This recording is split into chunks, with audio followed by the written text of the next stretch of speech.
Apologise for the delay because there was some wording changes to the consultation document. I'm just looking for comfort at the end of the room that people are nodding and smiling, so I'm assuming that the wording is okay. Yes, it is okay, Leanne. There was just one minor little tweak that we thought, rather than creating a prioritisation framework, about agreeing one. So it's on your screen now. Agree to rather than develop. Because we've already actually, rather than establish. To agree and prioritise. Is that right? Yeah. Okay. So we're just going to change the word establish to agree to a prioritisation framework.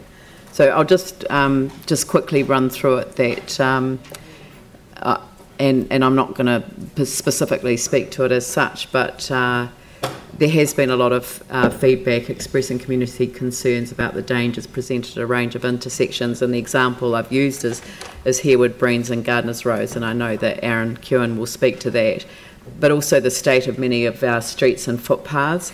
As a council, we wish to agree to a prioritisation framework for intersection improvements and street and footpath renewals, which ensures that we're meeting the needs of our residents, and that's making it crystal clear that it's the needs of our residents that we wish to prioritise, and asking our residents what do they think we should take into account when prioritising the work that needs to be done, and do you think the priorities should be informed by the local community board? And I guess that's a bit of an open question. It's pretty plain that local community boards know more about their local areas and the priorities in their local areas than we do collectively as a council. So, but we want people to turn their attention to the fact that community boards play this important role in terms of priorities. So let's hear what the public have to say in relation to that. So I'm not moving that as an amendment. I've written that into the resolution, which I will now move, and seconded by Andrew. Can I just butt in there, please? I think this is better down where we'd start dealing with the consultation document rather than the underlying information that you're going to adopt first. Oh, okay.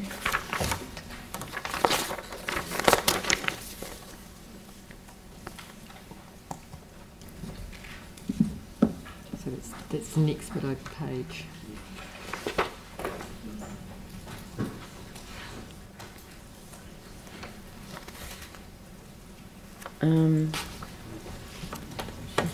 Just out there. Yeah, but if we're adopting the consultation for we don't do that to the end. It's the background information. That's where you include any amendments you want to make. The first step is to adopt the information that forms the basis of the proposed LTP and is relied on by the consultation document. Well, one of the amendments that we have got amends the background information as in one of the levels of service. That's fine, but I'm just looking at this one that you want to go and forward. Is that where it's going to go? Sorry, I'm just a little unclear. So do you want to highlight that and copy it, and we'll put it somewhere else?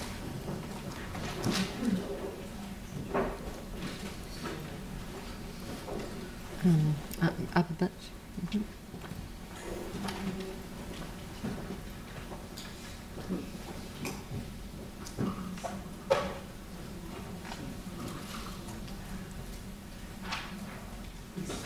Well, can you put it between 9 and 10?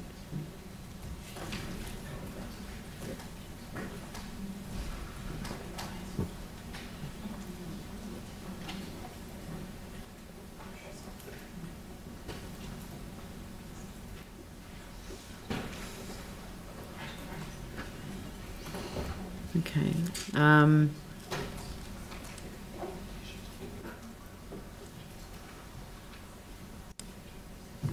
So where would that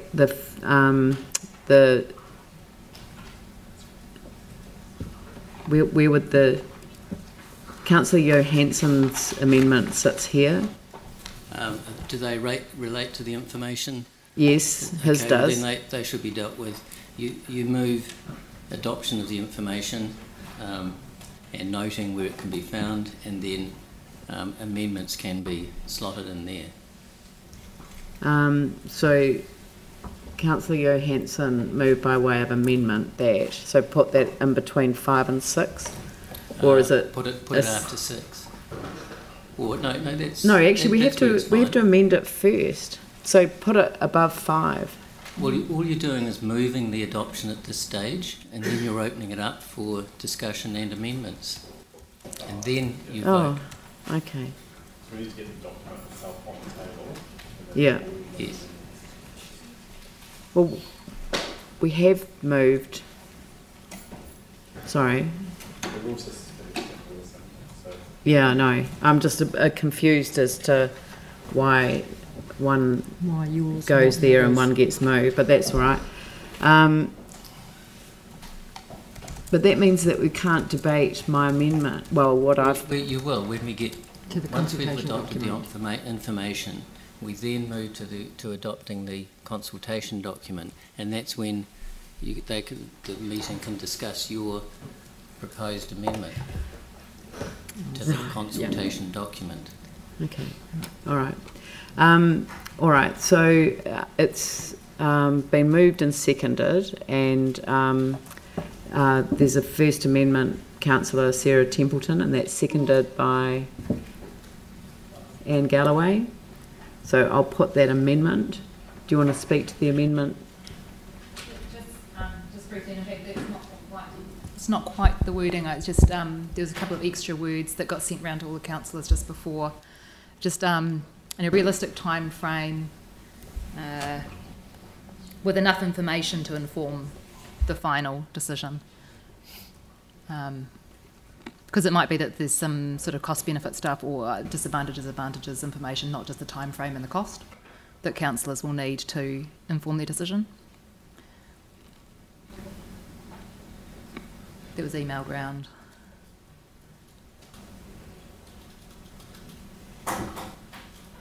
Yeah, that's it. Yeah.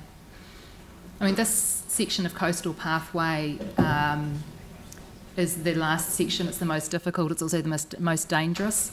And there's not enough funding currently on budget to get it built. There's probably enough to do some design work, but we are unsure about that. This section is dangerous at the moment because there used to be a footpath around this corner connecting these two communities, and really, really highly used one on the weekends. And that footpath was taken away as part of the Littleton Road corridor, the mass movement and the rockfall risk works, and it was on the other side of the road. It's not able to be put back there. It needs to be cantilevered out. In the annual plan last year, we brought forward some coastal pathway funding and some other funding to enable the Christchurch Yacht Club to build the first section around this corner that they already had the design work done on. And getting this information, and I'm aware that there will be submissions on this during the long-term plan, will allow us to make a decision in June whether or not to include funding for this really dangerous section of footpath around the corner. Very good. Yanni, Glenn? I guess we're in debate, so probably not questions. We're just doing the amendment. Yeah, There are I know, two amendments. I understand that. But just, I think the other thing for this one is this is a cycleway. And so, we're spending a fortune on cycleways, and this is one of the most obvious places where people cycle, whether it's recreation or commute.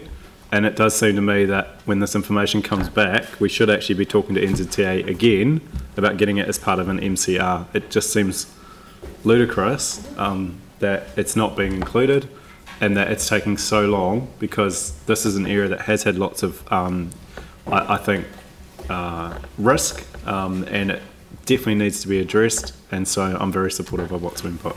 Back, Glenn? Oh, thank you. Just hearing the words cantilevered out onto the estuary. Okay, so I think we need to include environmental costs in this. I'm sure.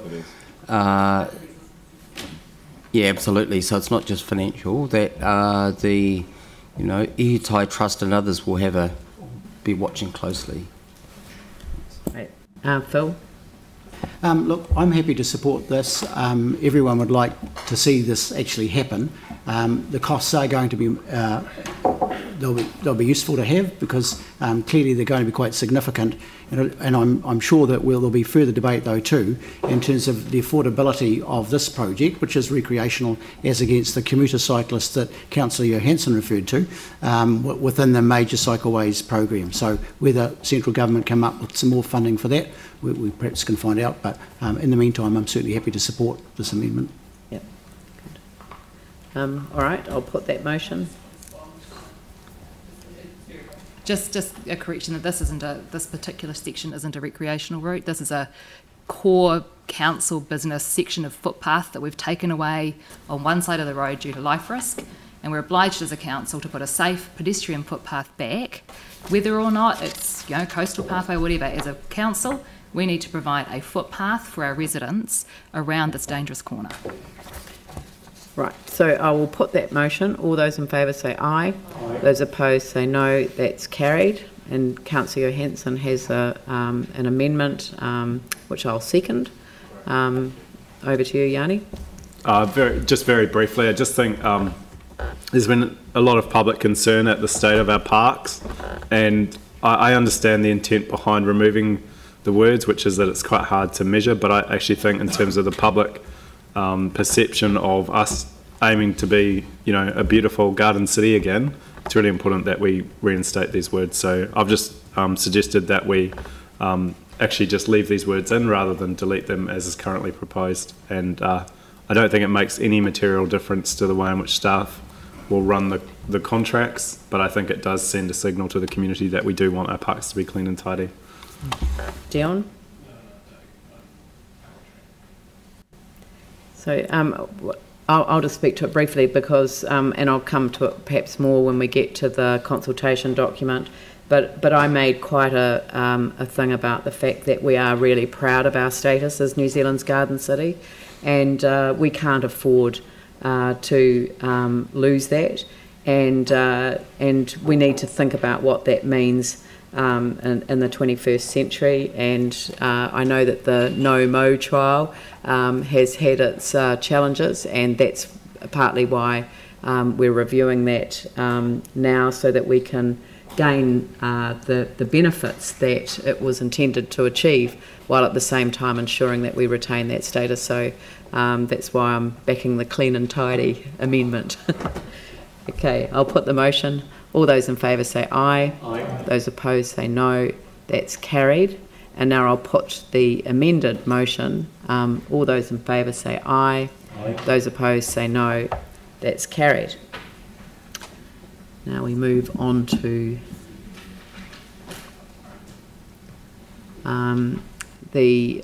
receiving Simpson Grierson's advice on the consultation document and its compliance with the requirements of the Local Government Act. We received the Auditor General's report, and that the consultation document include the following questions, which relate to intersection safety and the state of roads and footpaths, and that we adopt the consultation document for consultation, including the Auditor General's report. I'd like to move this, seconded by Andrew. So I'd like to open the debate by referring to the introduction that I wrote to the long-term plan, to the consultation document, and that is that, and the phrasing that I've used is "we're in this together," and the reason that I've used that phrase "we're in this together" indicates that there is nothing that we can do alone, that we can't do better when we actually collaborate with others. And that means collaborating with central government, but it also means collaborating with our communities. Our communities are our front line when it comes to noticing when things are wrong. We are completely and utterly dependent on people letting us know when there are potholes, letting us know when there are rubbish bin overflows, although I do tend to blame those that leave the rubbish as the culprits in that regard. But it is important that we are hearing from our community all the time, but that they see themselves as partners with us in order to ensure that, one, we maintain our garden city status, but also that we're able to achieve a lot more by way of community engagement and community involvement in their own facilities.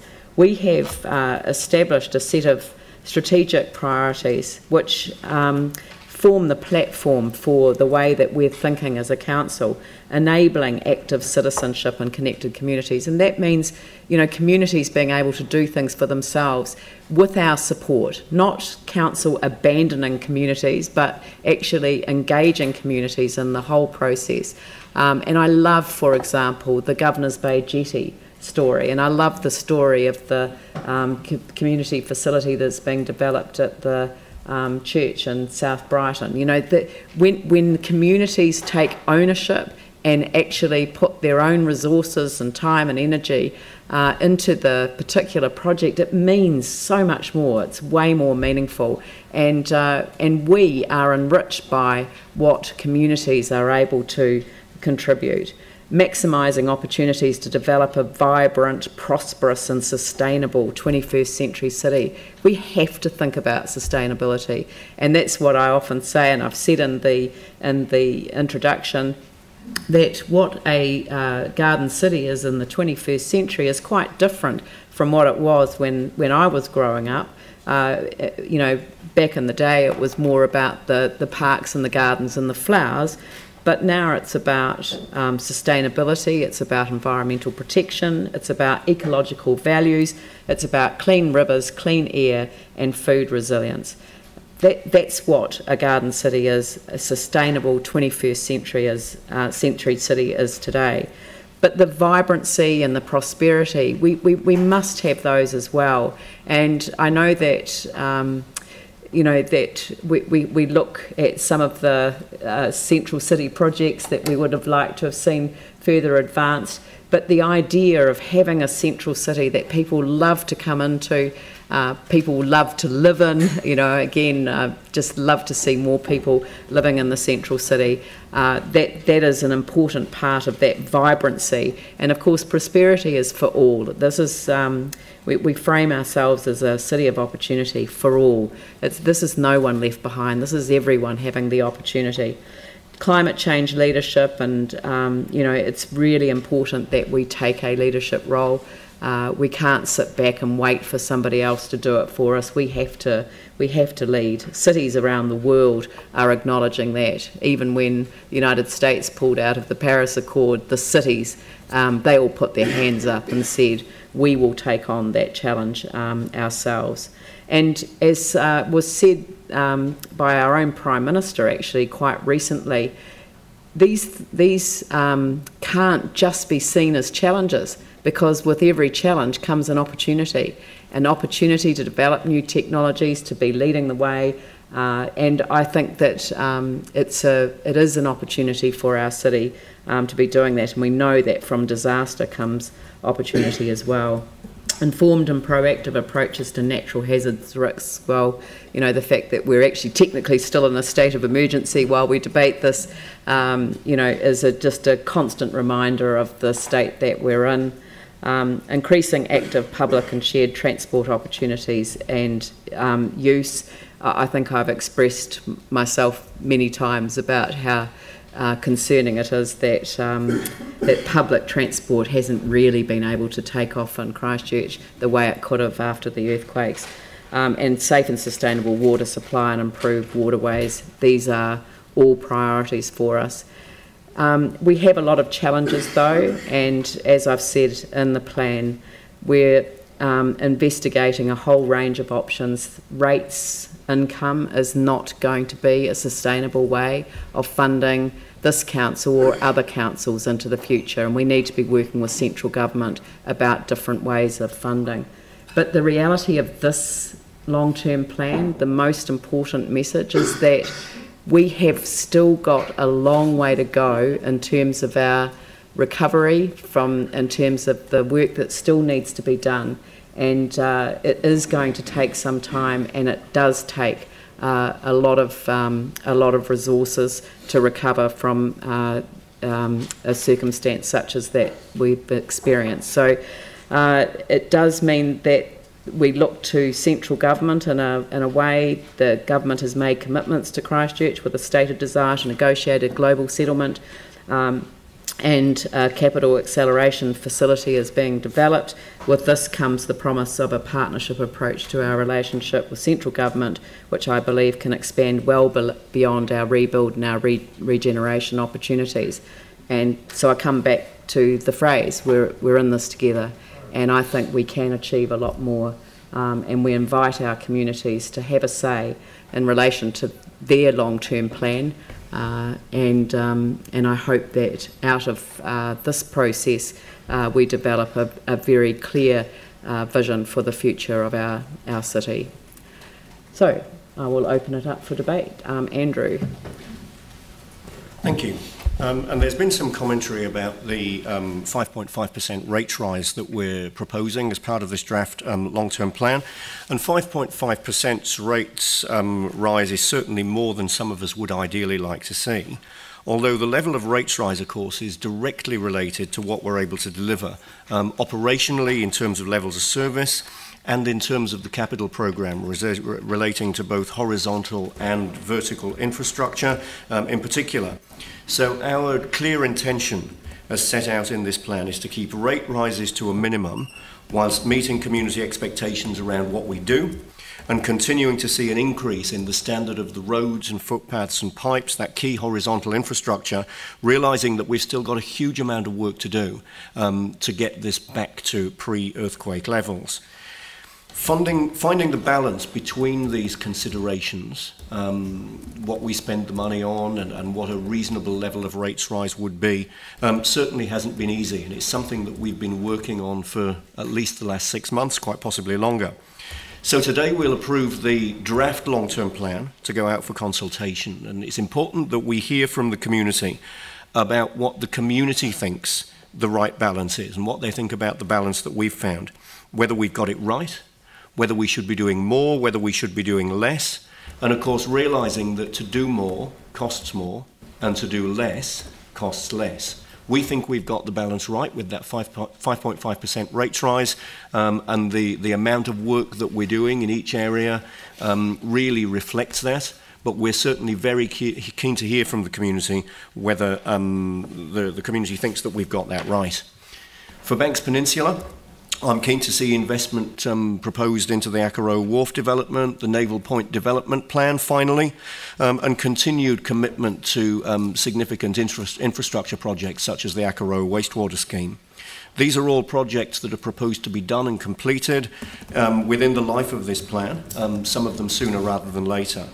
And whilst I know that rates rises will be felt on Banks Peninsula, as they will in other parts of the city, I also know that the peninsula is seeing significant investment into key infrastructure. I know there'll be submissions relating to new projects, many of which are actually partnership opportunities with communities, and just reflecting on the Mayor's words, that's something that we welcome. And things that we would really welcome the opportunity to consider as part of our deliberations on the draft as we move into the final long-term plan. Really keen to hear from as many community members as we can around what they think we should be doing and how we should be doing it so that we can respond effectively to those submissions and make changes between this draft, and it is a draft, and the final long-term plan as we approve it at the end of June. So I'll be interested to hear the community feedback, and it's important that we do hear that. We've done a lot of work since the earthquakes as a council, and we've already invested heavily in the recovery and regeneration of our city. We've still got a lot to do. This is the opportunity for us to hear from the community about what our priorities should be as we plan what really is the next 10 years of activity, improvement, investment and expenditure. And my key message is that we welcome that feedback from the community. I really want people to be engaging with this important document through the consultation document and the draft LTP so that we can absolutely get this right in terms of what the community wants us to be doing over the next 10 years. Yeah. Sarah?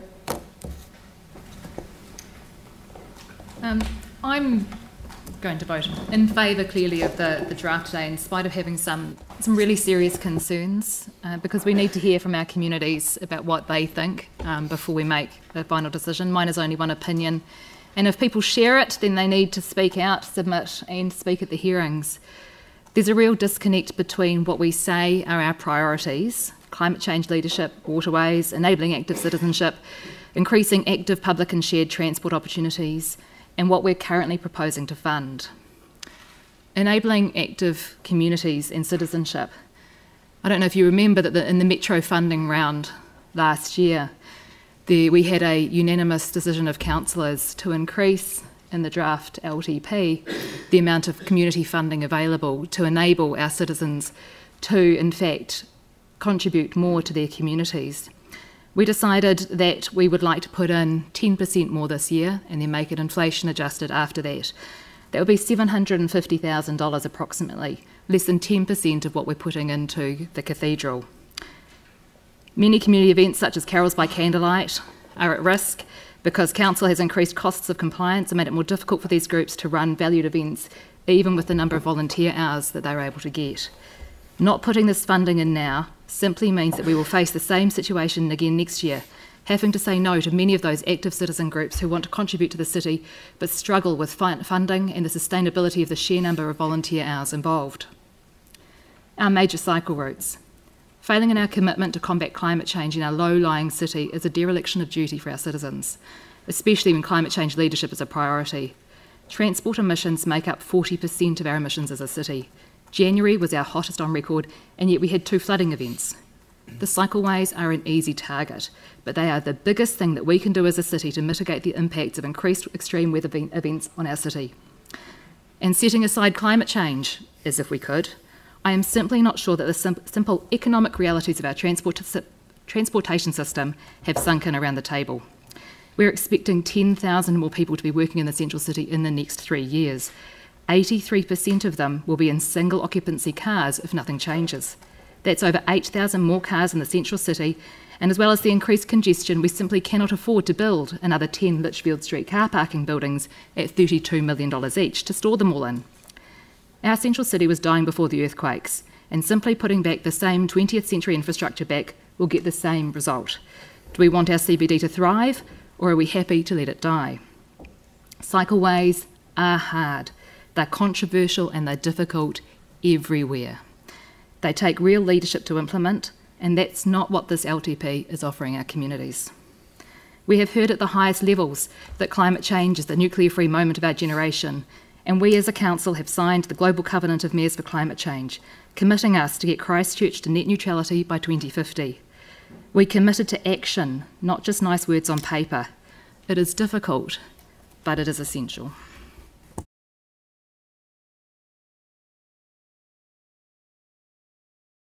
Yeah.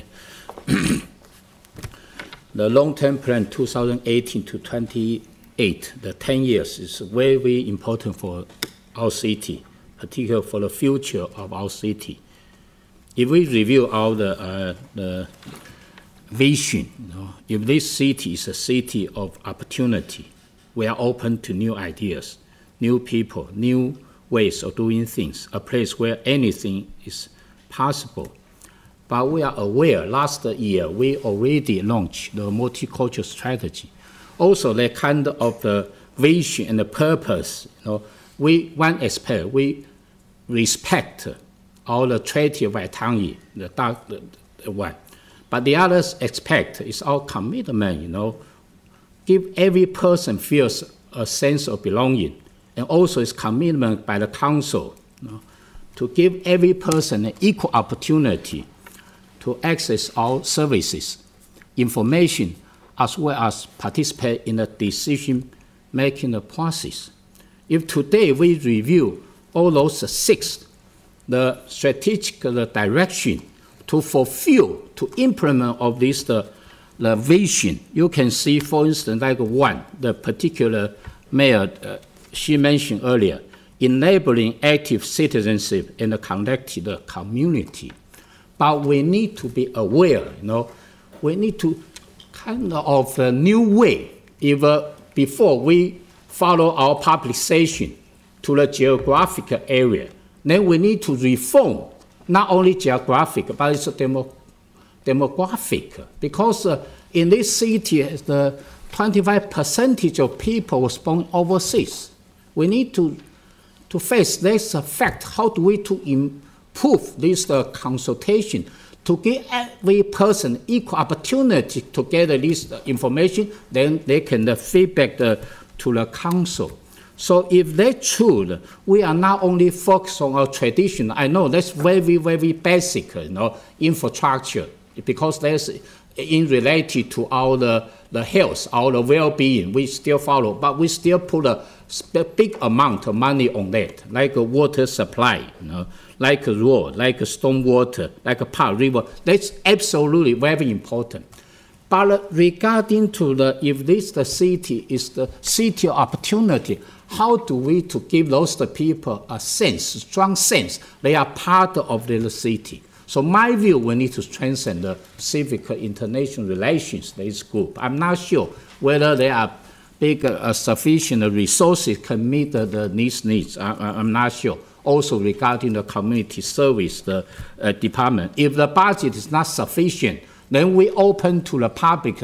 We welcome them, they can feedback to make the happen. And also this city is an innovation city, so particular the mayor also mentioned, or we are in this together. If we saw this the city of innovation city, not only in Christchurch we can make that happen, we need to welcome the regional, national, and even overseas working together, participate, invest in this city. But how do we to make that happen? We need to be think about it. How do we to working together? And also this innovation, we thought that's a new growth, new technology. But how do we get this one? Whether we create a good environment to can be make this happen. Not only council need to think about it, but the community also need to think about it.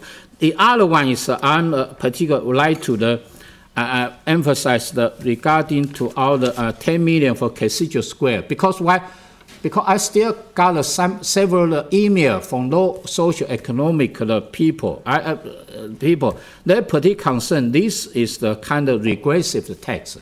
But I still would like to talk to them, Actually, this is a small amount. Per year, only 7.19. Per week, only 13 cents. Easy to be the collector. And also, even we extension for the 10 years, but actually through the fundraising, through the St.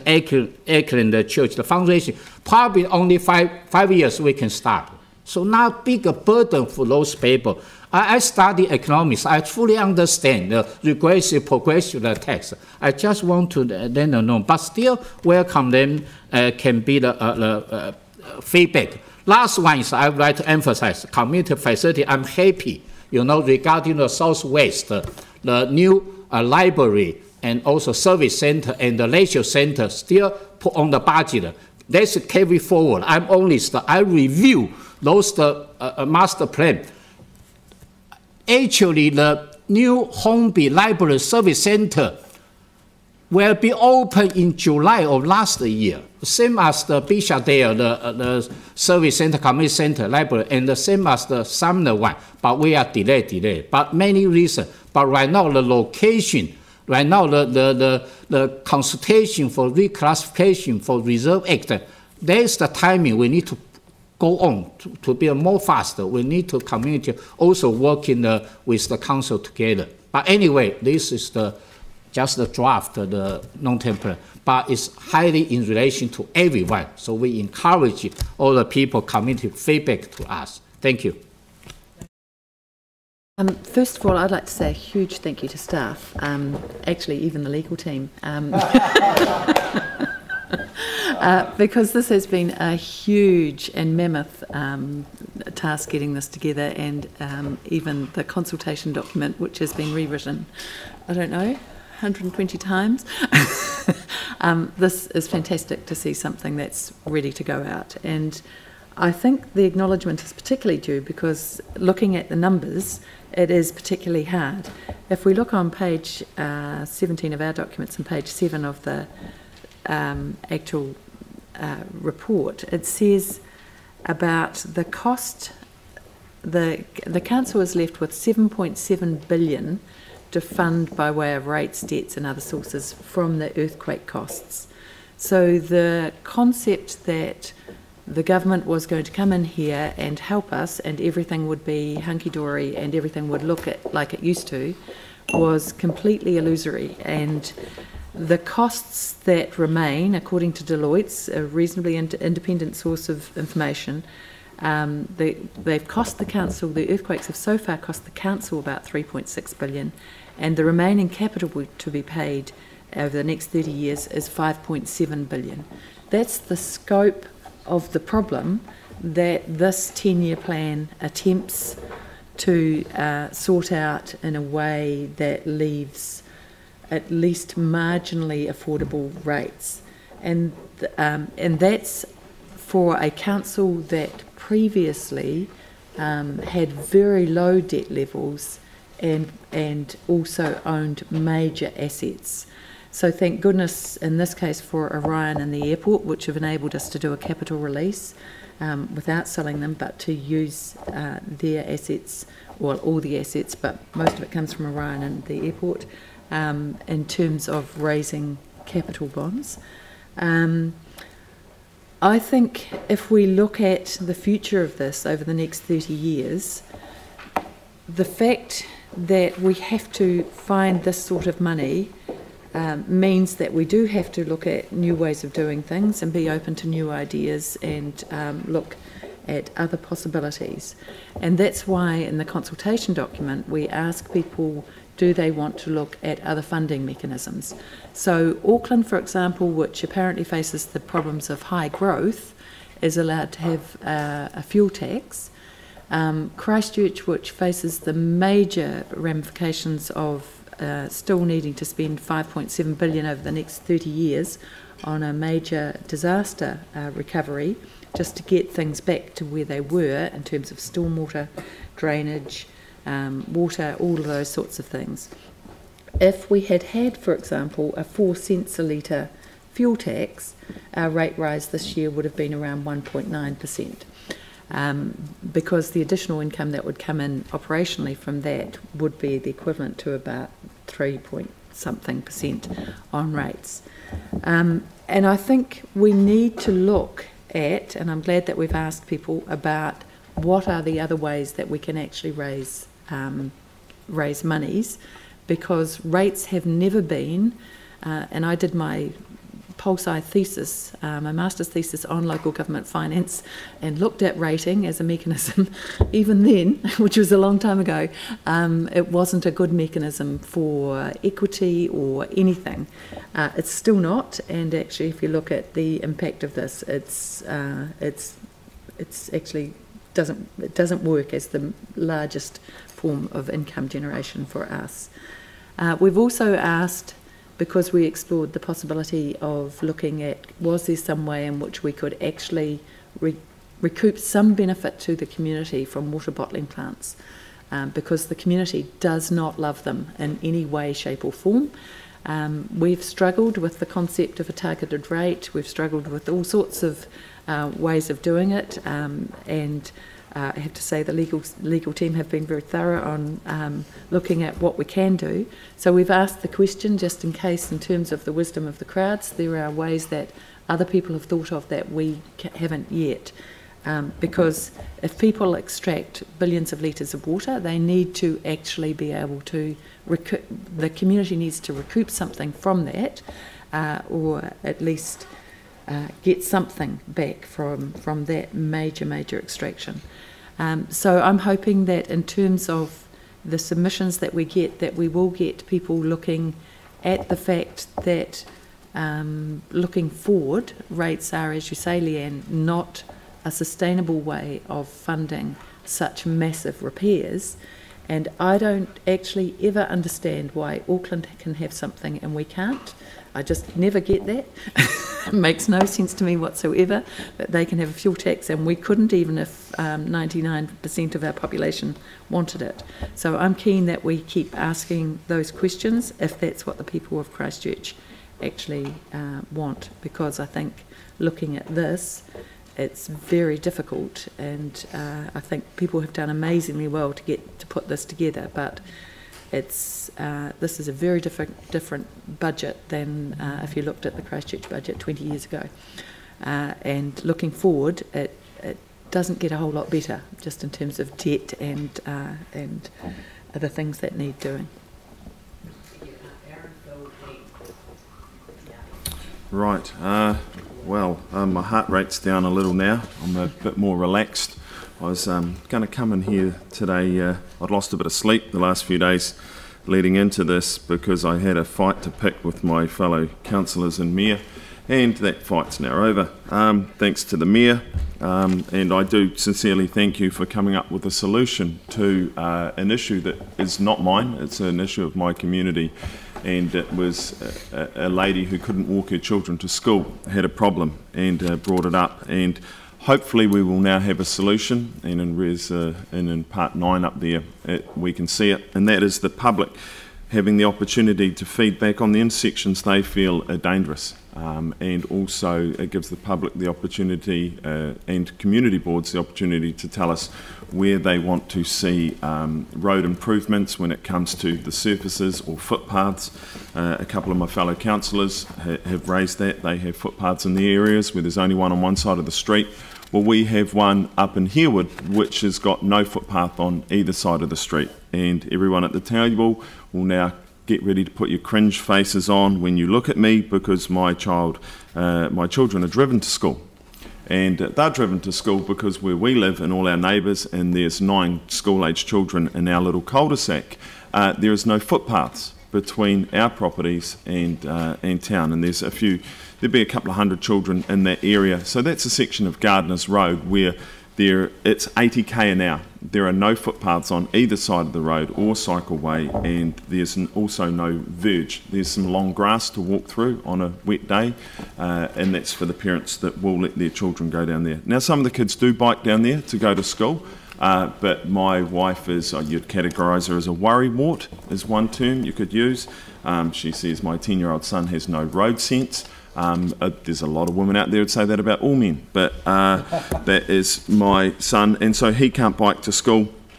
I'm a little more relaxed on the rules and would probably let him, because I've biked down that road myself, but 80k an hour, a lot of trucks, it's probably not the best idea.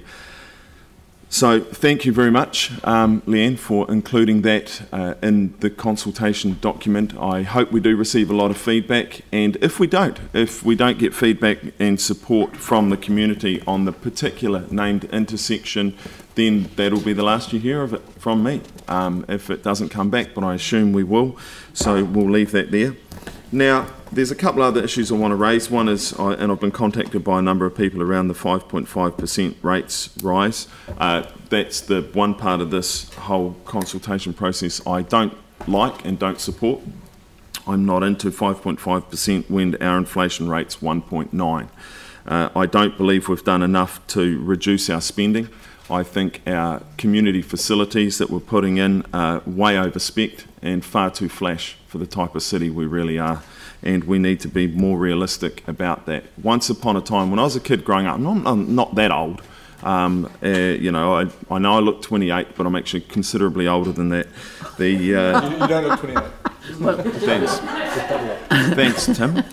When I was growing up, a community hall was a box, essentially.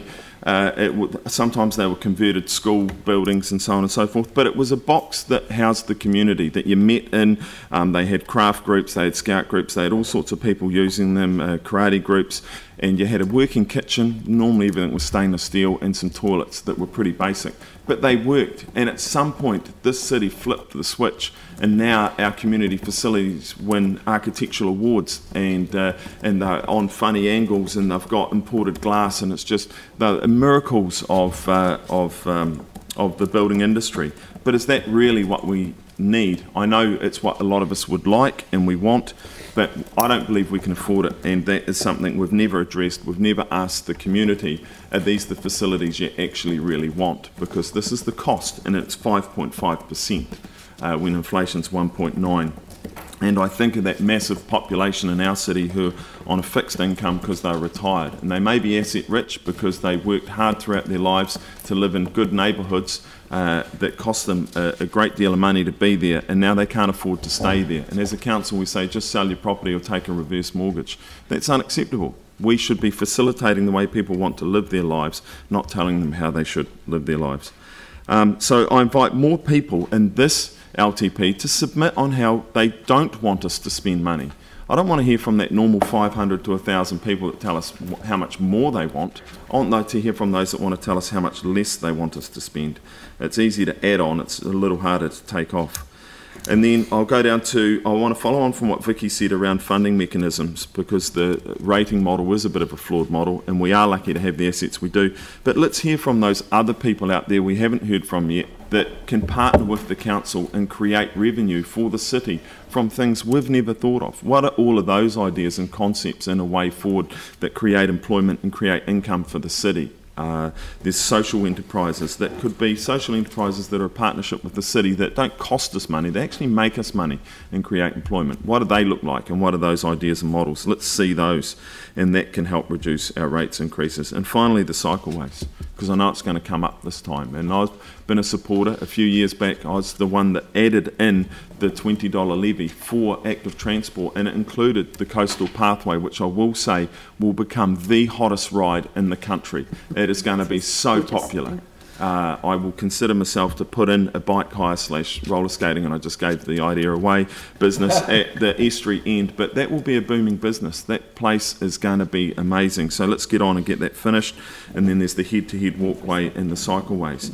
But the budget's gone crazy on the cycleways, and no doubt we will hear back about that. And I can handle that a little because there is a decent government subsidy involved. But what I am struggling with is the uptake in people cycling. I don't think it's good enough for a city that's flat, that the weather is majority really good. We've got to face it, we're quite lazy as people, Christchurch. We're lazy. It's an easy city to bike in, but we're doing no promotion to make cycling the new black. That is where you fall down. Westfield would never spend a couple of $100 million building a complex and then spend a few thousand promoting it.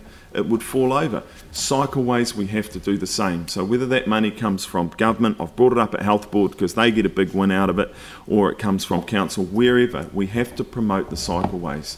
They are going to be a gem of the city. We've just got to get everyone on board and wanting them more and embracing them more.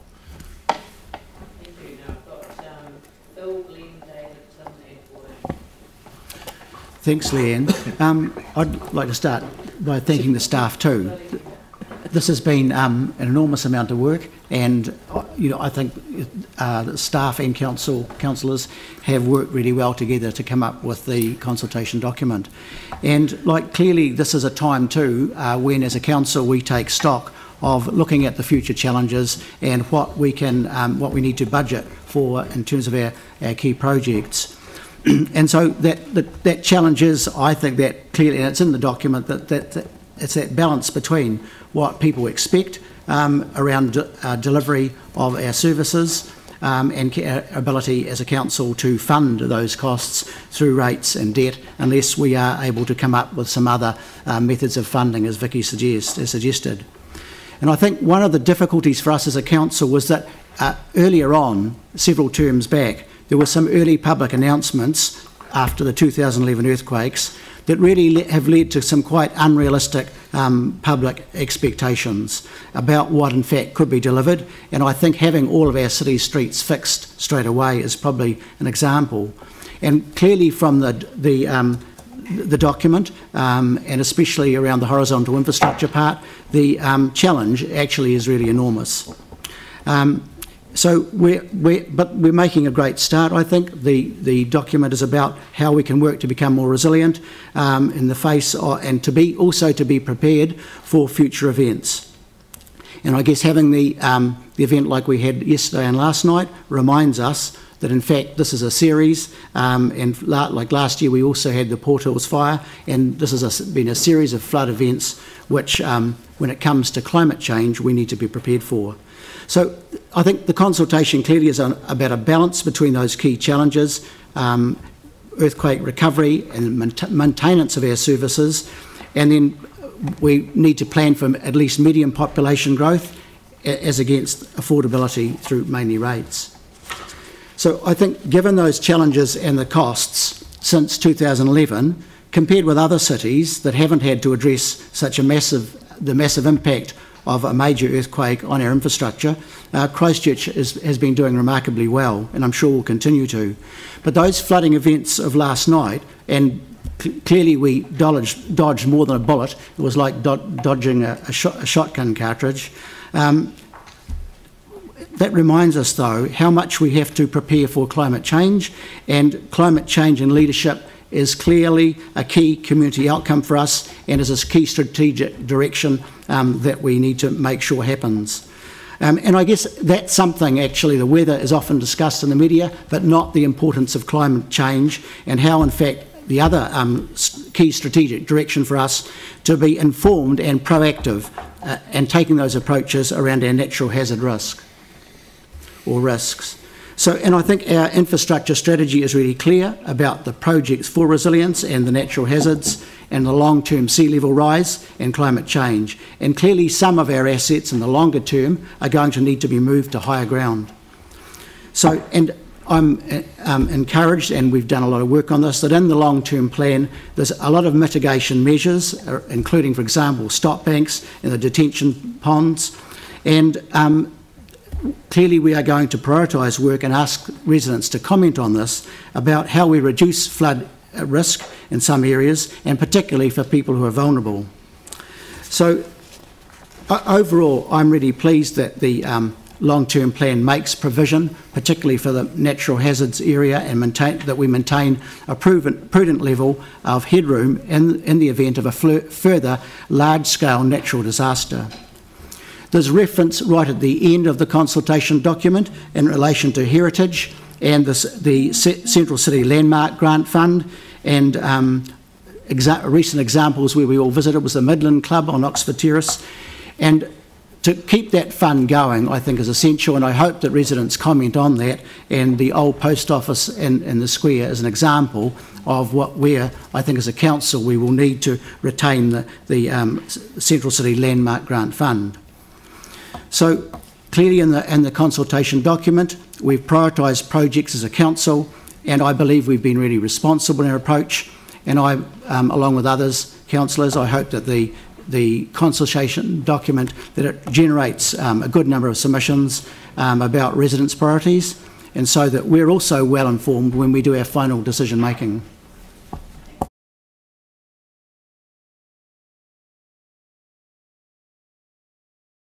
Thank you, and I wanted to take this chance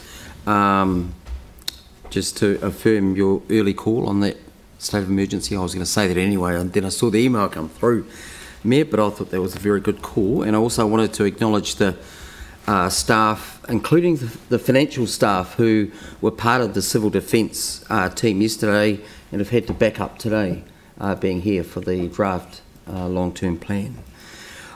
My views on where we're at with our plan are that it seems to me we're still living in what I would call a tension between the council's delivery of what it delivers, the more basic needs around the city, and the aspirational, which we're planning as well, 7 years after the quakes. And we're reminded of this tension occasionally through commentary, mass media, social media, etc.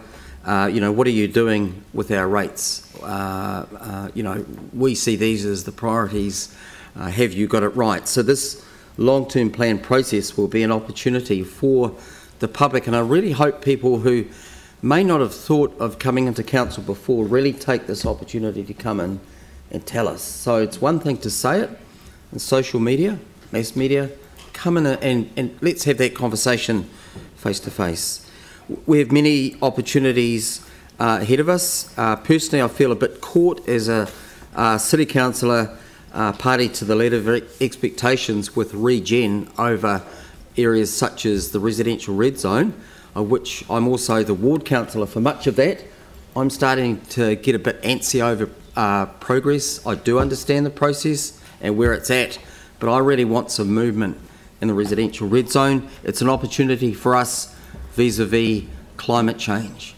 You know, without it doesn't have to involve necessarily millions in the beginning for us to get started and demonstrably show we are committed to mitigating some of the effects of climate change through treating good parts of the residential red zone as a climate sink. There are other ways of maximising our income. If you look at the dividend payment from our companies, they comprise 20% of our income. So my question would be, in this process, are we maximising the dividend return from all our companies, especially the bigger ones? I'm not going to single any out at this stage, but that's just a question I'd like to leave. Are we maximising the return from all our companies? And the councillors and others will know what I'm talking about when they look at the figures there. But let's hear from the community. It's really important you have your say. The council has always had, I think, a fairly vigorous relationship with the community here in Christchurch. It's kind of the dynamic of the city. It's a city village, and people pre and post earthquake have always challenged the council. So keep doing that and come and see us, and let's have this conversation. Let's just get it out there. Thank you.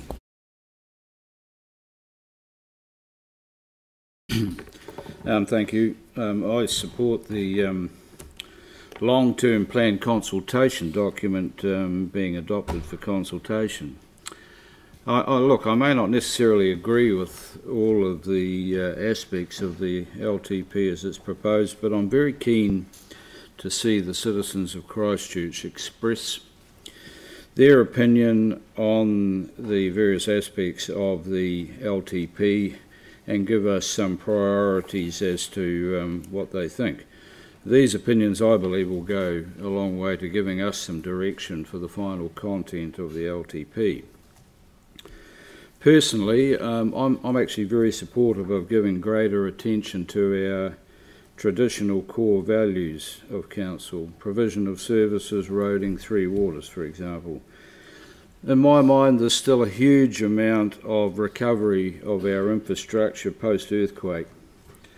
Really a high degree of prioritisation will be needed to ensure that the worst is dealt with first.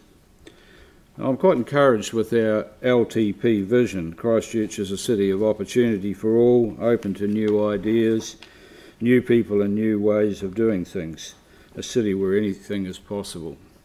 And I'm struggling to learn that off by heart because I think it's something that we're probably going to trot out fairly well all the time. It's a great vision, but I still really am focused on the City Council giving core functions of its operation greater emphasis. However, I'm a great supporter of this vision, and particularly the two last phrases, new ways of doing things, and a city where anything is possible. It's quite obvious, and previous speakers have emphasised this, that the rates model is becoming a burden for our ratepayers. So I look forward to the citizens of Christchurch through this consultation process giving us some direction and support for new ideas to develop complementary models that will enable us to complete our earthquake repairs and then consequently the city to be able to return to a more business as usual model. Thank you. We've got Tim. Thank you. I totally support the long-term plan, the draft long-term plan. I'm very much looking forward to getting the feedback from our citizens. In business, it's very simple in that you do needs and wants. You deliver what you need to, and then you cut the wants to what you can do. With our city, it's a lot different. We have needs, and we have have-tos, and then we have the wants. And this is what I think we're going to really hear from our community. As elected members, we've heard from community groups, interest groups, but as community board members, we've also heard from the general communities as a whole. So I think that we as individuals are going to get some interesting feedback from our communities with regards to our 5.5 rates and what our communities and our citizens want. As we've heard that some communities are more resilient than others, with the Governor's Bay Jetty as one example. But communities are very much like people. some need more help than others, but all are equal. So we've got to take that on as councillors and not look at our personal and our own communities, but the city as a whole. And that's a responsibility that we all have over and above our community boards. My young colleague Erin here mentioned about I'm still waiting for the 21st party invite. The community facilities becoming palaces or being designed so. If we were really looking at these, and I do think we got carried away following the earthquake and rebuilding some of these, if we had a one design but made bigger or smaller to fit the community's needs, because the key to a community centre is access for all, whether they have a disability, whether it's physical or intellectual, or whether they're perfectly healthy. It's about putting community use into those buildings. I think we could have done a lot better, and hopefully we're going to get some feedback from our communities with regards to that. Recently I crossed the floor and spoke to a hearing on behalf of the Summit Road Protection Authority with regards to closing the proposal to close the Summit Road from Raupaki to Gebbies Pass overnight. We as a city have pushed for recreation and our people to get out and get healthy. We've been incredibly successful with that. We now have over 1 million people a year using the tracks and paths between Godley Head and Gebbies Pass, which is absolutely outstanding. But we don't follow it up by protecting those environments. Our generation are the ones that have to clean up our rivers. Our generation are the ones that have to protect our Port Hills and indeed the peninsula as a whole. We're the ones that have been handed this environment, and this is not a want but a need, and it's going to be interesting to hear back from our communities about where they want this weighting. It's going to be an interesting journey because those needs and have-tos have to weigh up against the wants, because the wants are what gives your city its heart, that pumps the blood, that gives us its soul, it's a friendly smile and that twinkle in the eye to want people to be here. But you actually need the three waters and the roads to live here. So thank you. Thank you. Pauline.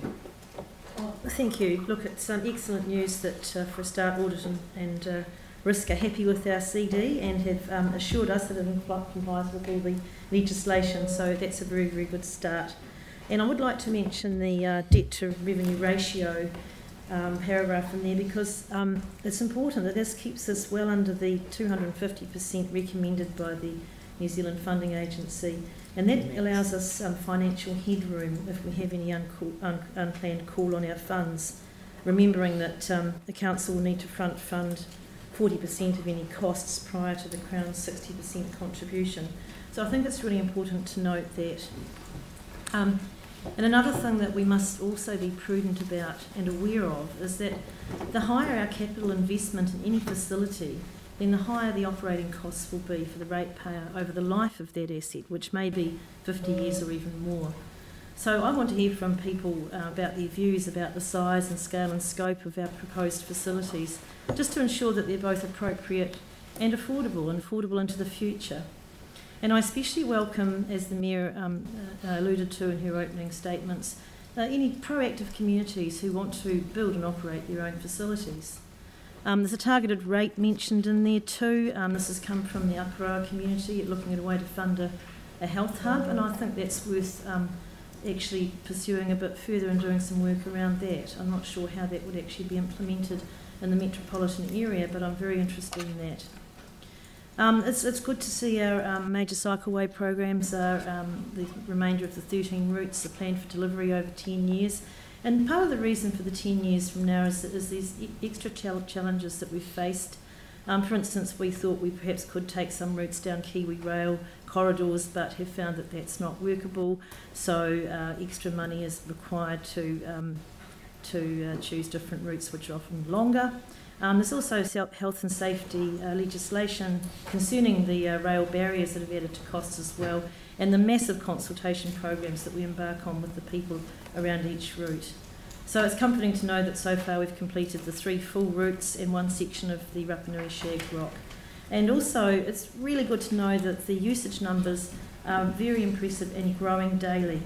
So we have a prudent program there which is affordable and deliverable over 10 years. And we're still able to access the Urban Cycleway Fund and the NZTA funds to assist us to do that.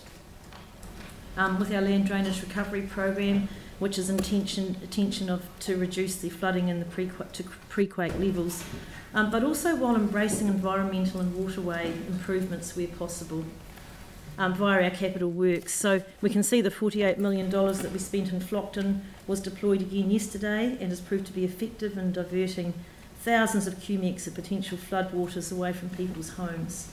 With the Heathcote area now the next priority, and work is being delivered now. So I think this draft LTP strikes a good balance, a balance to deliver levels of service, to continue our repairs, to embrace the opportunities for betterment and improving our biodiversity, our environment, and our city wherever possible, and responding to and being prepared to events, including climate change. And a balance between our rates increase, our timing and affordability of the capital program, and debt service ability. And Councillor Kewen mentioned inflation previously, but as far as I know, we use an inflation rate of 3.3%, which is actually the construction industry rate rather than the CPI, so that may make a little bit of difference to the way he looks at it. And although we'll see some deterioration in our wastewater assets due to delays in some renewals, and that is a little bit of concern, it's about prioritising these works across the whole broad program. We just can't have everything. And people may feedback on that and give us some guidance on what their priorities are. So we have here a preferred option in the document, and I really do look forward to people telling us if they have any preferences for one project over another, recognising that we're looking at substitutions at this stage in order to maintain a rates increase at under 5.5 along with our prudent level of debt, and that the public are aware they can do this, they can mix and match between the high and low, they don't have to have one or the other. The consultation document outlines very clearly what our financial challenges are, what our climate change challenges are, and that we still face considerable earthquake legacy repairs and restoration. So in the Papanui Innes ward, probably our main project is the, albeit controversial, Northern Arterial Link at $29 million, plus the downstream mitigation effects at 17. And this is big money for cars, and I think Councillor Templeton alluded to that previously. But we also have a new community centre for St Albans at $3 million. And of course we have a community-led project being the Edgeware Pool project, which is currently not included in any council budget, but it is a leader in the way that we would like things to be delivered by active communities.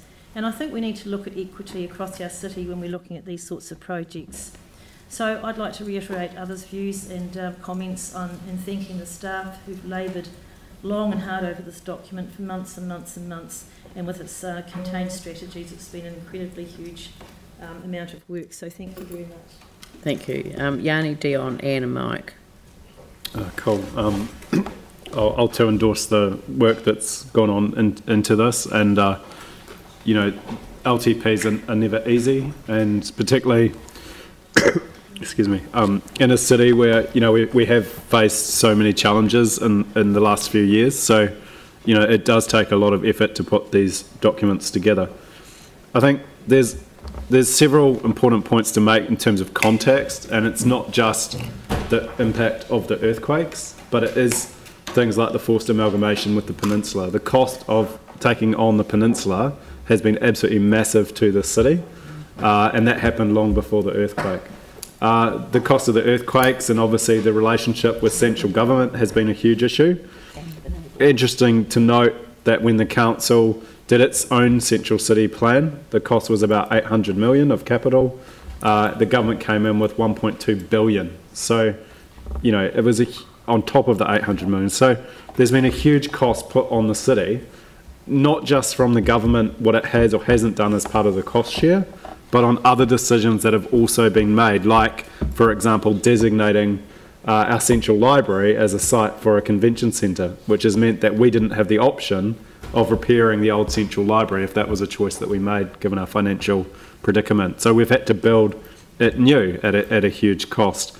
There's also been the decision to close, merge and relocate schools. And we're now, as a council, picking up the traffic safety improvements for those students because of the impact of those decisions. Decisions by the government, the previous government, to make it incredibly easy to demolish listed heritage buildings in our city, which our community felt strongly should be retained, has led to a huge demand on our heritage funding as a city. So asking the question, I think, of can we afford to fund private heritage buildings being fixed while our own publicly owned heritage buildings are put on hold, is a really important question to ask.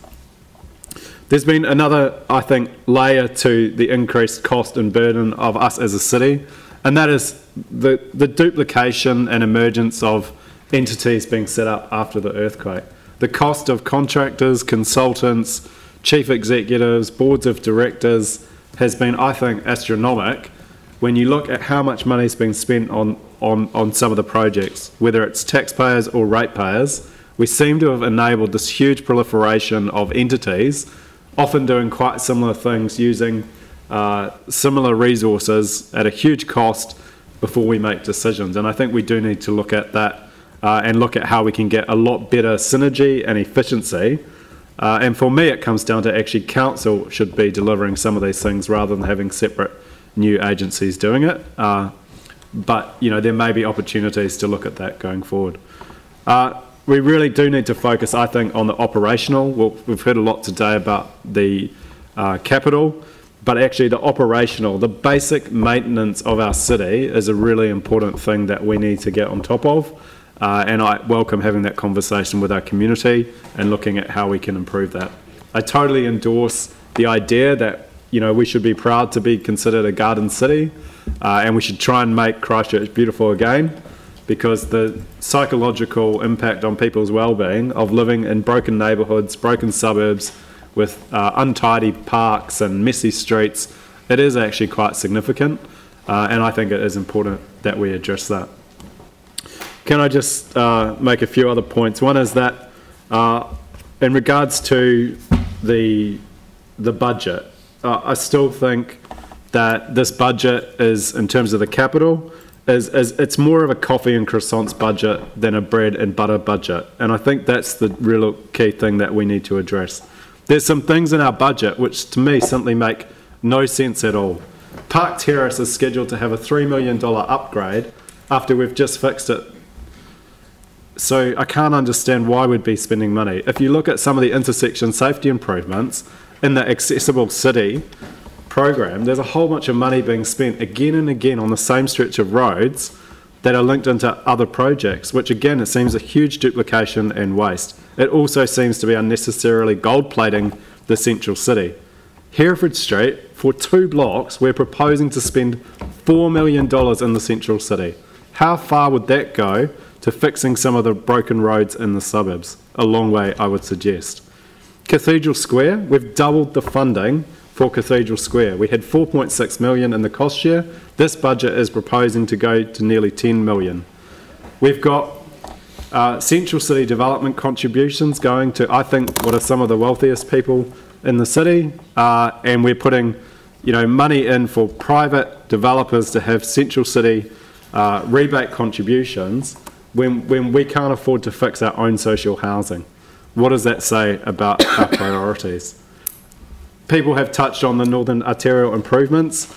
You know, the irony of spending, you know, close to $70 million on those improvements for cars coming into the central city, while spending a huge amount of money on cycleways to try and encourage people to use alternative means of transport, while slowing the central city down and trying to remove cars from the central city. It seems to be a real contradiction. And it's I didn't put the clock on, but right, okay. I thought people were playing. Okay, no, that's fine. Okay, I'll wrap up. So just to say that, you know, there's still a long way to go, I think, of fixing this capital program. I think there's a huge opportunity to still make some savings. I just wanted to conclude with 2 points. One is that I totally endorse the comment that rates are not an affordable way forward. It simply is not reasonable to expect our community to continually face rates increases to fund the things that we need to do in a city, and I welcome the opportunity to look at that. And finally, I'll just leave with a quote from Edward de Bono, and just before I do that, I just wanted to just give you the example of, or I'll read the quote first and finish with the example. In the future, he says, instead of striving to be right at a high cost, it will be more appropriate to be flexible and plural at a lower cost. If you cannot accurately predict the future, then you must flexibly be prepared to deal with the various possible futures. And in conclusion, I just want to say, I had the privilege of going to the Littleton Farmers Market on the weekend and going to London Street, where the council just closed the street. We didn't spend $10 million or $16 million, as we've got in our accessible city, on that street. We simply, by closing the street, you got a much better, safer pedestrian environment that gave a real sense of community. So there's ways that we can save money, and I give you as that a real tangible example. Thank you. I just ask that you also put the cathedral levy separate, so that those of us who didn't support it previously can have our votes recorded against. That's not the vote today. It's it will be put separately when we get to the end of the LTP. Dion. Yeah, I was going to say the same thing actually about that, but I'm not too happy with this, to be quite honest. I have some struggles, and the first thing that I have struggles with is part of this. I've got 4 key points I want to talk about. Actually, there's 5. The first reason that I'm not too happy about this is the way we are proposing this to our communities. Almost every core fundamental part of what a council does in terms of its infrastructure is going backwards over the next 10 years. I don't think that's acceptable. I really don't. Our road network, and I'll just give me a second and I'll just go back to the right screen that I had here. Our carriageway is decreasing in standard by 10% over the next 10 years. That's our roads, the surfaces. The stormwater is going backwards by about 5% compared to where it is now. Our wastewater is going backwards by about 5%. I'm pleased to see our freshwater supply is going up a little bit. But we're putting rates up. They're at double what they were before the earthquake. And I know we have some major financial constraints around the earthquake and the recovery. But I don't think we are fighting hard enough for our city, is my gut feeling. We need to be going to the government of the last government, this government, and saying, actually, you guys really need to support this city. We are a big player in the South Island, and you guys need to support the city, because I am really upset that our main core infrastructure is going backwards in this plan that we're proposing. Now, I want people to dig into this and look at it. There's a lot of information in this. Actually, there's a heck of a lot of information, and this is just on the capital stuff. One of the things I'm talking about with OPEX, I don't think we as a council have had a real dig into the OPEX. I know they have in the staff, and there's probably that mix about management versus staff. But we need to, because I'm looking at this, and I did some rough calculations last night, and amongst all the other stuff that was going on around flooding. If we spent another $25 million on the roads over the next 2 years, if you look at the spreadsheets or the graphs that we get, it would be the same equivalent that we spend $2 million in OPEX, and we are going to be spending that anyway. So if we spent $25 million more on road improvements, we would get $2 million savings in OPEX, which is actually the same rates impact that you would have versus the OPEX if we're going to be charging rates, or the CAPEX if we're going to be borrowing it to do the work. So I think there's some real deep dives that we need to look at in that respect. I think there's some savings that we can have long term and actually make the city a better place in terms of the level of service. The cycleways stuff, I have to say this. If you look at the cycleways initially, it was $56 million, $68 million, sorry. After a Dutch person came here, it was changed to $156 million because they went from on-street to off-street. If you look at this this long-term plan, we're asking for another $206 million on top of what we're spending. Yes, yes. You look at it; it's in a consultation document. We have to ask we have to ask people. It's before the rebate. Yes, there is rebate, but we still have to foot a lot of that money, and we have to. I want people to actually look at that and go, what do you value? What do you want right now? because we don't have the money to keep the basic infrastructure up. And that does concern me. One of the comments was to do more costs more. Yes, in reality it does, but with the example that I just said before, doing more actually means we'd save in the long run in terms of the operational costs that we have as a city. Doing less will cost more.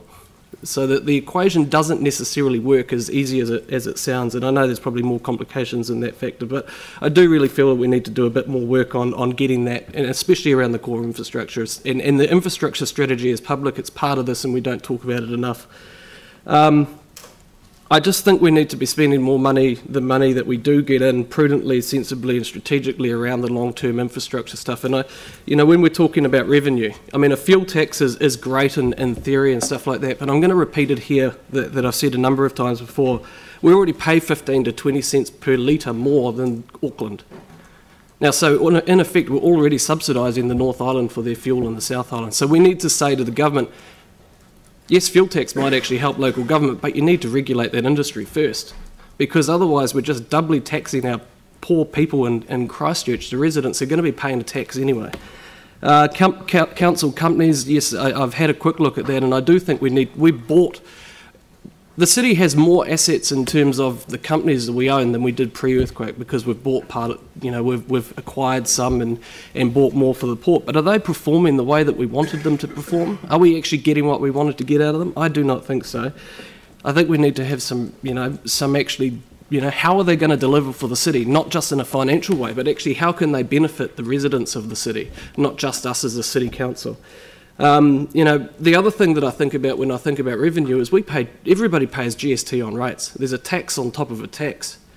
That's a free $50 to $60 million tax for the government. I think they should be just sending it back to us and saying, here you go, here's your GST on your rates, and that's actually $50 to $60 million of revenue we could just have overnight. And all councils should be looking at that, actually, because it's not fair for ratepayers who are paying a tax and then having to pay a GST tax on that again. And the other thing that I think we need to be looking at is the depreciation on our assets. We're building a brand new city, we've got all these brand new assets, and the government changed laws, and it's actually affecting how we can do our tax take and other things like that in terms of what we can borrow against. But I just wanted to finish on the central city. When it comes to transport into the central city, I think we really need to not just think about cycleways. We need to be thinking about public transport. So we need to be going cap in hand with, say, ECAN and actually looking at this in the long-term plan process that both our councils are going through and saying, how can we make our public transport system work?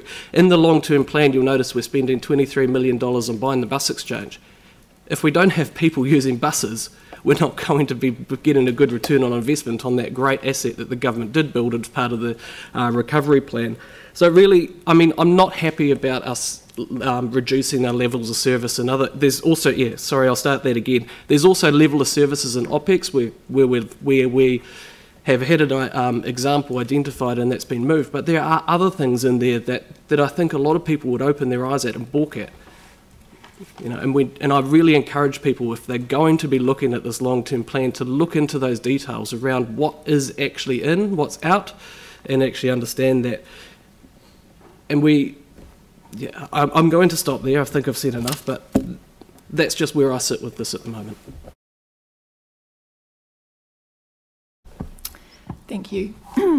There's a Māori proverb that says, "Ma pango, ma whero, ka ote te mahi." If worker and chief pull together, the job is done. We're in this together. The main challenge for us all has been to balance the significant cost of work that needs to be done on our infrastructure, the speed with which the work is done, and rates affordability.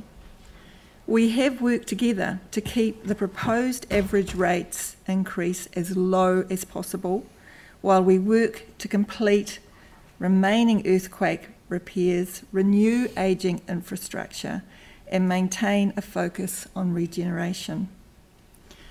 This draft LTP proposes to keep rates at an acceptable level by deferring some aspects of the capital program and maintaining the current rate of borrowing. This proposal meets our obligations imposed on every local authority, which include ensuring prudent stewardship and the efficient and effective use of the city's resources, including effectively planning for future management of our assets.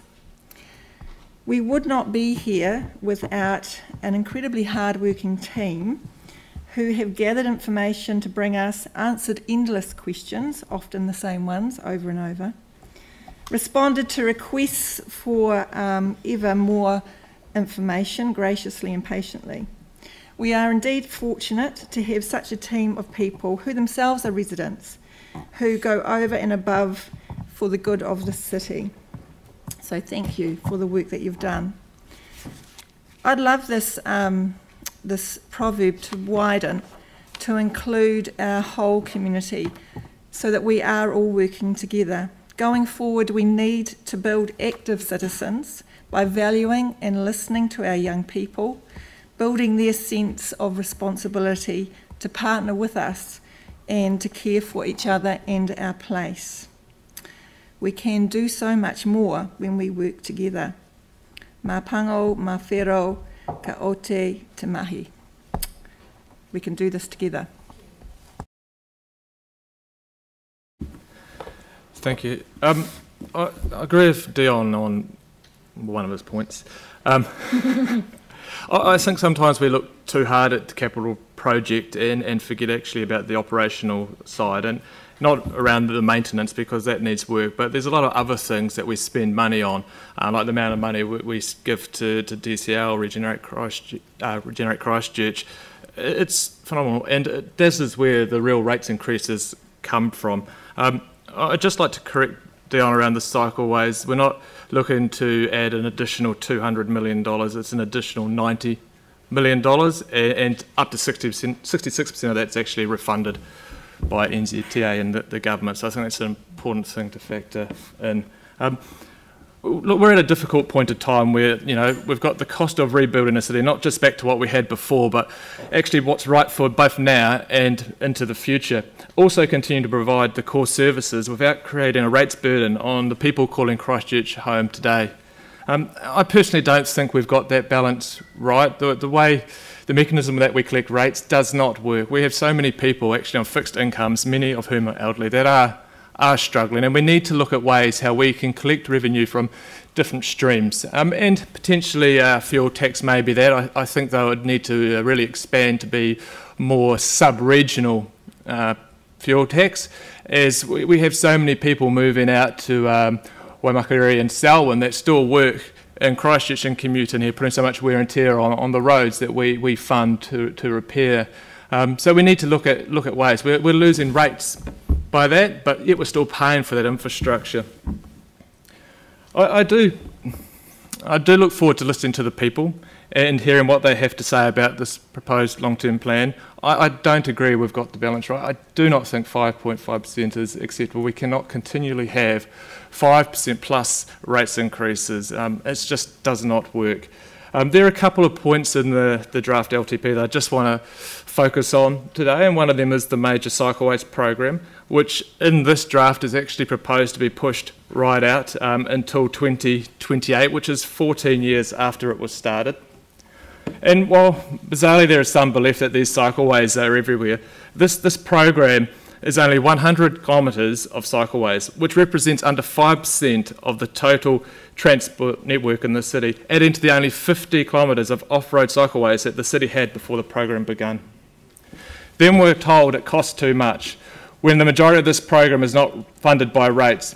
If we want to look at a transport infrastructure project that, in my opinion, gives bugger all benefit to Christchurch and costs more than the entire cycleway program, we just have to look at the 12-kilometre, $240 million Christchurch Northern Corridor, of which, although originally the council share was $31 million, there's actually $63 million from previous and future council budgets for this project, plus another $15 million for downstream effects. That is a huge amount of capital money spent on a very, very small road end project. And what does it do? It adds thousands of noisy CO2 emitting cars into a peaceful suburb and will add zero benefit to the people of St Albans. However, the actual benefits of increasing active transport is huge on so many levels, and completing the full network of cycleways is integral to this.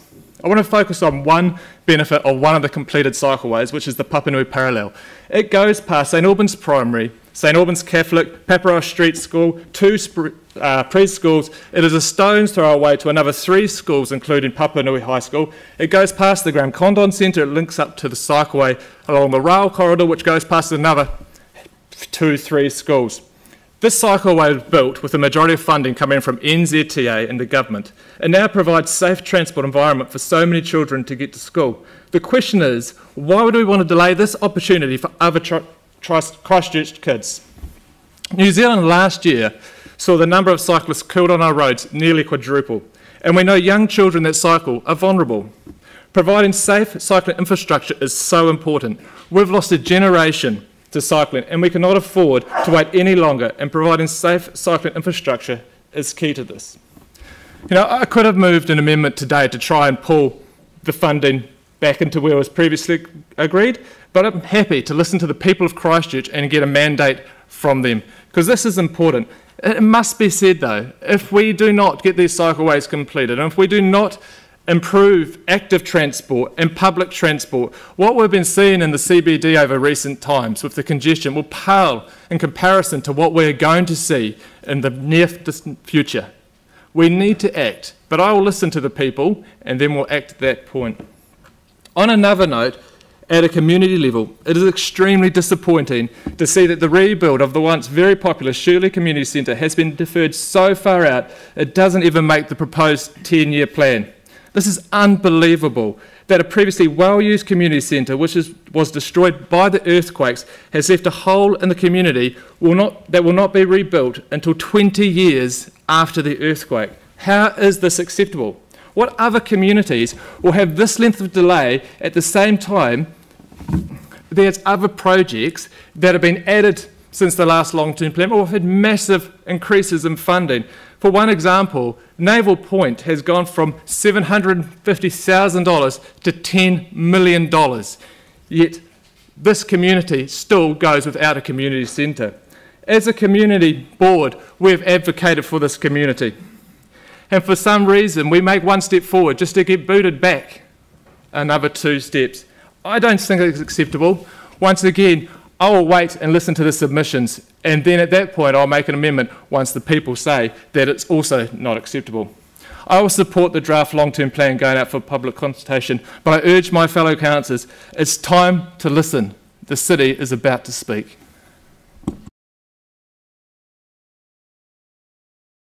Thank you. Well, I'll just close the debate, and I think that I'm really pleased with the quality of the debate and how people have contributed their views, their passions, their concerns, and their support for elements of the draft long-term plan.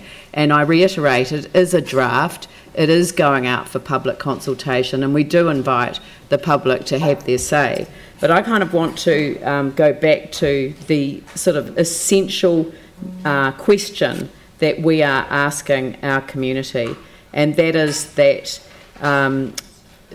there is a balance between the significant cost of the work that needs to be done on our infrastructure, the speed at which that work is done, and rates affordability. And they are the 3 core critical elements that have to come together when we resolve the long-term plan.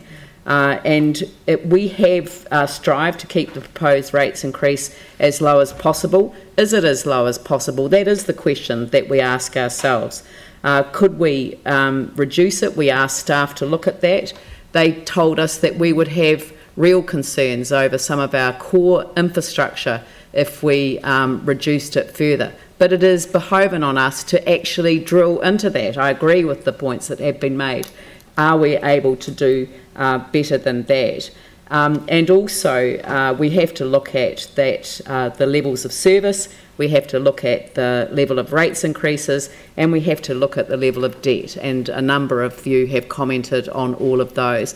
So I think that this has been an incredibly good debate, because what it shows is that this is a draft. It is going out for public feedback. We do invite that feedback, and I think it's going to mean that the debate that we have when we finally have the final draft in front of us for consideration will be a very powerful one indeed. So thank you to each and every one of you, and thank you to the staff for all of the incredible work that you've put in so far. There is a lot more work to be done, and in these times of floods, a lot more water to flow under the bridge. So on that note, I will put the resolution. All those in favour say aye. Aye. Those opposed say no. That is carried. And we move on to the authorisation for the General Manager, Finance and Commercial, etc., to make any amendments. That's not amendments so that you can ask your own questions, but just to tidy up, to make sure alignment with the Auditor General's report, and then approving the process for consultation. So I'll move that, and Andrew will second that, and I'll put that motion. All those in favour say aye. Aye. Those opposed say no. That's carried. And what's next? Oh, so do we move that we reapply standing orders, or do they just? I can just close the meeting. Right. On that note, I declare the meeting closed. Thank you very much.